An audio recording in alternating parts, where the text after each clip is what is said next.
왜냐하면 이현주 얘기를 또 하려고 하는 이유가 신빈님이 오셔야 돼요. 저 같은 구력으로는 이현주를 깔 수가 없습니다. 너무 화가 나서 질문 드릴게요. 예. 이현주 제명하는 게 맞죠, 사실? 일단 정리합시다. 당에서는 출당 조치를 해야 되고요. 국회에서는 징계에 돌입해야 되고 본인은 사퇴해야 됩니다. 의원직을. 이건 있을 수 없는 일이에요. 아, 삼위일체로 가야 되는 예, 가야 되는 건데 지금 국회에서 예전에는 이런 얘기하면 그래도 네. 윤리위원회에서 일단은 제소해서 조사를 받아야 되고 그다음에 당에서도 마찬가지로 당의 징계 조치에 돌입해야 되거든요. 맞아요. 이게 맞아요. A, B, C예요. 예, 맞아요. 예.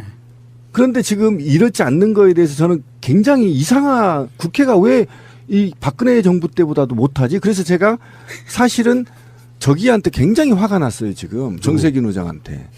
왜 그러냐면, 이제 나온 김에 얘기 좀 합시다. 청와대는요, 앞길 가장 보안이 강한 길을 다 개방했어요. 그럼 국회도 사실은 유무형적인 걸 다 개방해야 되거든요. 담장 허물라. 일단 유형적인 건 단장을 허물어야 되는 것이고요. 예. 그다음에 그동안에 국민들을 가로막았던 법들을 다 재정비를 해서 국민을 가로막지 못하게끔 해야 되는 것이 지금 문재인 정권의 성격과 집권 여당의 성격과 국회의 성격이 맞는 거란 말이에요. 그런데 하지 않아. 이 징계 문제도 마찬가지입니다. 당장 국회에서 의견이 나왔어야 돼요. 사무처에서. 근데 그거 나오지 않죠. 되게 이상하지 않아요? 만약에 박근혜 정부 때는 국회에서 막 나왔어요.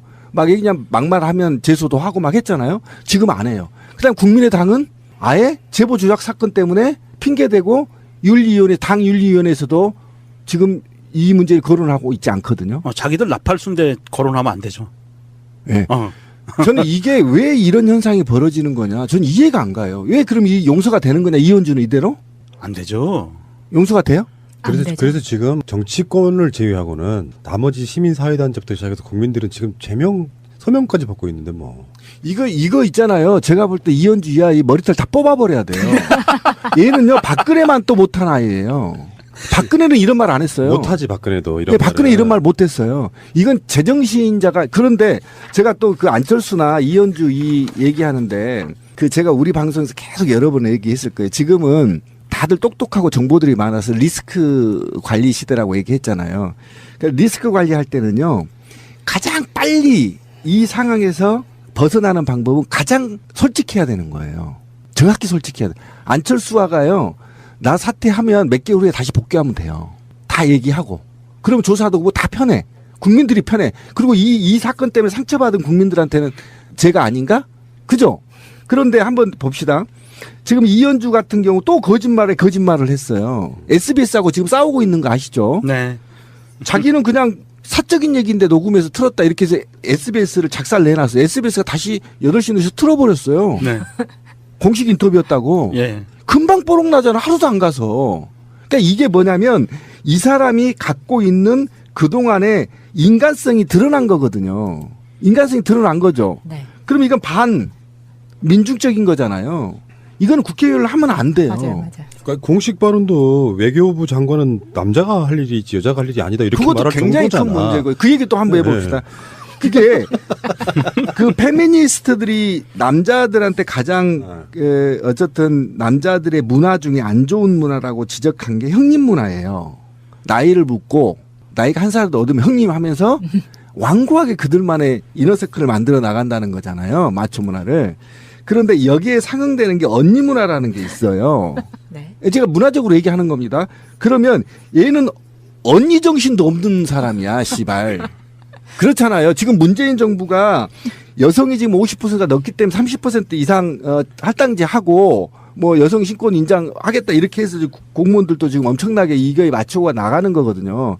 그런데 여성 비하 발언은 이걸 그냥 사회적 젠더의 개념을 떠나서 그냥 지는 언니라는 의리도 없는 거야, 이 여자는. 정말 있잖아, 인간적으로도 정말 나쁜 사람이에요. 음모론 제기 한번 해볼게요. 이현주는 남자일 남자다. 엄마나? 정말 새날의 정결자다, 씨발. 그러니까 예를 들어서 이현주를 다시 표현하면은 강남 아줌마잖아, 사실. 강남 아줌마야. 집이 강남에 있어. 맞아요. 광명에서 월세 살고. 강남 아줌마가 갖고 있는 이 생각들을 봤을 때 이현주는 한 번도 여자로 살아본 적이 없어. 내가 보기엔 남자야. 아, 상상했어. 끔찍해. 새날 최고의 음모론이다. 씨. 그렇지 않고서야 새누리당 국회의원 내가 우리가 제일 싫어하는 이은재 이런 사람들한테 사퇴하세요. 이런 표현 못해요. 어쩜 이렇게 뻔뻔할 수가 있지? 그러니까 홍준표가 요즘 만말을 이게 제가 볼 때는 정치인들 입에서 제 기억으로는 정치인들 입에서 아줌마라고 불러댔던 제 기억은 홍준표 다음으로 이현주예요. 그것도 여자가. 그러니까 남자야. 아, 진짜. 아니, 이게 남녀를 떠는 홍준표 그러니까 이 아줌마라는 말이요. 얼마나 위대한 말인데. 우리나라에서 이게 사라지는 단어입니다. 아줌마가 성 비하 발언이라 때문에. 비하 때문에 사라져서요. 굳이 아줌마라고 불러 아주머님 이렇게 부르던가 네. 아줌마라는 게 사실은 한국사에서는 이게 도태되는 언어거든요. 원래 나쁜 말은 아니었는데 원래- 그렇게 예, 썼어. 그렇죠. 비하로 그렇죠. 썼다고. 비어로 왜냐면 남자들이 이런 거예요. 아줌마 이렇게 되는 거잖아. 운전하다가 입에 딱 아주 붙었는데 많이 진짜. 해보는 거죠. 다시 한번 예. 해봐요. 운전하다가 아줌마. 손가락질하면서 아줌마 밥이나 하지 뭐 이렇게 나오잖아요. 아이, 네. 그 진짜 그러니까 쌍팔년도 이 얘기다. 아줌마라는 게 나중에 언제 나오면 얘기 좀 해봅시다. 이게 아줌마라는 문화가 굉장히 쌍스러운 문화이기 때문에 이게 아줌마라는 말을 사실은 사라지는 단어였거든요. 그런데 이게 꼭 최근에 현대사에서 쓰는 사람들이 누구냐면 홍준표하고 이현주야. 그 과들. 딱 그 두 명만 써. 아니 김진태도 아줌마란 말을 안 썼어요. 아, 그랬나요? 예, 예, 예. 그런 개 호로 자식도 안 예, 썼는데. 예, 예. 그런데 유일하게 지금 이 면허, 아줌마라는 말을 쓰는 면허를 갖고 있는 게 홍준표하고 이현주가 돼버렸어요. 아, 홍준표 아저씨하고 제가 왜 이현주 아저씨. 예, 이런 말을 했냐면 이현주가 자유한국당이나 새누리당만 또 못한 정치인이라는 거예요. 그것도 그 기자한테 저는 그것도 기분 나쁘더라고.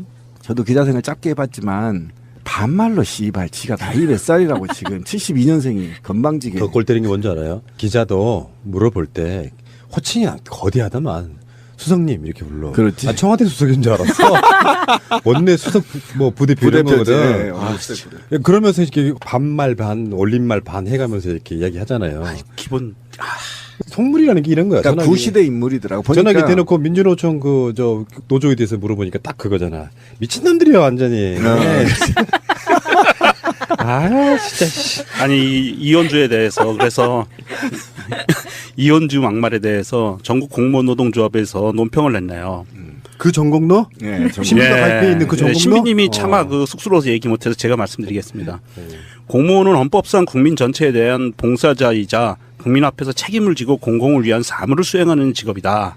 이런 직업인데 공공성을 위해서 복무하는 공직사회를 하급과 상급으로 나누고 생산성을 운운하는 것 자체가 국민을 대표하는 의원으로서 자질이 심히 우려된다. 7월 9일 기자 간담회 자리에서는요. 이미 기득권을 갖고 있는 조직된 공공부문의 종사자들이라고 한 이 의원의 발언에 대해서 공공부문 등 노동계 전체에 대한 천박한 시각을 드러내고 있다라고 얘기했고요. 양질의 안정된 일자리를 창출하고 청년 실업과 비정규직 문제를 해결한다라고 써져 있는 국민의당 강령 정책에도 정면으로 배치된다. 이렇게 이야기를 했습니다. 그러면서 국민의당에게 이현주의 출당 조치를 촉구했습니다.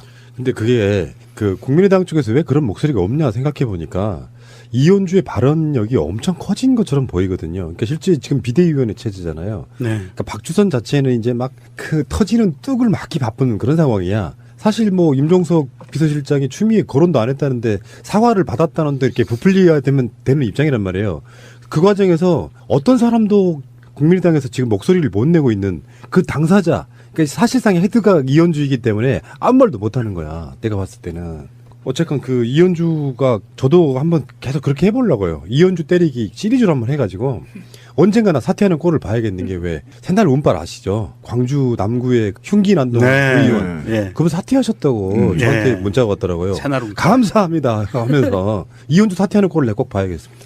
근데 이현주가 저는 마음이 아파요. 왜 또 사랑했어? 아니. 상상했는데 난 남자로. 나이가 이 세대에 제가 굉장히 애착이 있는 세대인데 관심도 있고 이게 서태지 김건모 세대거든요. 네, 이 세대가. 근데 이 세대가 위 세대와 아래 세대 낀 세대라고들 보통 평가를 그렇죠. 해요. 낀 세대라고 하죠. 네, 그래서 얘네들 어디 갈 데가 없는 가난하지도 않고 물건이 없는 것도 아니었어 세대들이. 그리고 엄마들이 해달라고 하면 부모들이 다 해준 세대거든요. 그런데 얘네들이 나가서 놀 자리가 없었던 사회적으로 이런 곳이었어요. 그리고 낄 수 있는 자리가 별로 없었어요, 이 세대들이. 그래서 뭐 정치계나 경제계나 이 세대들이 굉장히 상당히 사춘기에 이르면서 지금 이제 40대거든요. 이분들이 40대 중후반들인데 이분들이 지금은 이제 자리를 잡았지만 이전에는 거의 존재감 없는 세대들이었어요. 근데 그러면서 어떤 굉장히 구세대와 신세대를 가르는 그 사이에 있는 세대들에서 신지식인 세대들이거든요. 이 세대들이. 근데 그 신지식인 세대들이 아직도 이런 구시대에 60년대 사고를 머릿속에 갖고 있다라는 건 제가 볼 땐 적어도 이현주는 정신과 치료 받아야 됩니다. 반드시 받아야 됩니다. 반드시 받아야 돼요. 그게 뭔가 우리가 지금 보기에는 있어요. 정치인들이라는 게 뭐 대단한 무슨 뚝심 갖고 하는 것 같잖아요. 이현주 엄청 살떨릴 거예요. 지금 상황이 발언 그렇게 해놓고 보면 이 상태에서 이현주 같은 사람들이 국회의원 사퇴나 제명 같은 쪽으로 결과를 못 내더라도 사람들이 단호하게 그 사람에 대해서 끊어내줘야 똑같은 발언하는 국회의원이 안 나오거든요. 그럼요. 그게 말씀 굉장히 잘하셨는데 우리가 그 추운 날 촛불 켜는 게 씨발 누구 때문에 그냥 이런 거 지금 없애겠다고 촛불 켠 겁니다. 이 말 들으려고 촛불 켰어요? 그 당시에 그것도 야당 의원들한테 이 말을 들으려고 촛불을 켰어요? 이거 네. 공천 누가 한지 아세요? 말 좀 하자. 예? 더불어민주당이 소속일 때 공천했던 여자입니다. 맞아요. 그래서 사과도 했잖아요. 그 더불어민주당에서. 비슷한 일환성 쌍둥이가 강현재잖아요. 강현재는 이미 현역이 아니라서 그런지 뛰어내려서. 그렇죠. 국민의당에 새정치가 없다! 뛰어내렸는데 참 새정치가 이런 거였을까 하는 생각이 들어요. 민주 진보 세력에서 당선돼가지고 국민들 정말 마음 아프신 분들 그때 그 이현주가 사과하러 갔는데 이 열기에 12시간만 일해보세요라고 말합니다. 이현주 죄송합니다. 죄송합니다. 연발하는데 다시 말씀드리는데요. 그 자리에서 이현주가 돌아서면서 입가에 실 미소가 영상 유튜브에 나와 있습니다.